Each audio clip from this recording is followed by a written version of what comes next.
Baga nagaan gara chaanaalii keenyaa dhuftanii guyyaa tokkotti miiliyoona tokko akkamittiin akka fudhannu isinitti agarsiisa. Guyyaa har'aa immoo koodii nuyi barreessinu naannoo koodii 6 innis LEDGER dha jechaadha. Isaan kan akkamittiin akka barreessinu isinitti agarsiisa. Deeyilii kana keessa ni seenna jechaadha. Akkuma argitan miiliyoona tokko kana fudhachuu fi qubeewwan kana barreessuu qabna.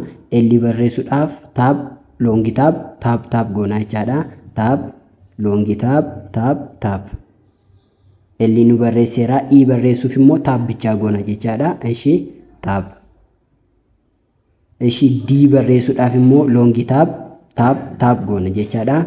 Longi tab D nu barreesseera jechaadha. G barreessuudhaaf immoo longi tab goona jechaadha. Ishi tokko lama tab. G nu barreesseera. Amma immoo E barreessuudhaaf tab goona jechaadha. Ishi tab. Amma immoo qubee dhumaadha. Qubee dhumaa R barreessuudhaaf namoonni chaanaalii kanaaf addisii taatan subscribe, like, share gochuudhaan namoota hundumaan gaa'inaa namoonni hedduun ilaalaa jirtu. Haa ta'u garuu like fi subscribe gochaa hin jirtanii.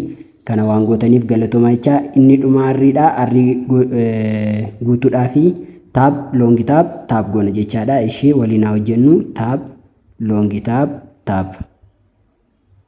Haala kanaatiin miiliyoona tokko guyyaa har'aa fudhachuu ni dandeenya jechaadha. Kana gaafan tokko miiliyoona tokkotti naa dabala. Akkuma argitan kana miiliyoona tokko kunoo asii raayit naa hidheera itti naa dabaleera jechaadha. Kanaaf isinis haala kanaatiin hojjechuu ni dandeessu. Chaanaalii keenya kana subscribe gochuu hin dagatinaa. Akkasuma immoo teelegiraamiidhaan dhufaa jirra waan ta'eef chaanaalii teelegiraamiitiin dhufaa irraa namoonni sachiin haala adda ta'eetiin immoo hubattanii wantoota adda addaa gaaffii adda addaa gaafattanii akka hubattaniif isiniif qopheessineerra jechaadha. Waan kana gootaniif galatooma. Baay'ee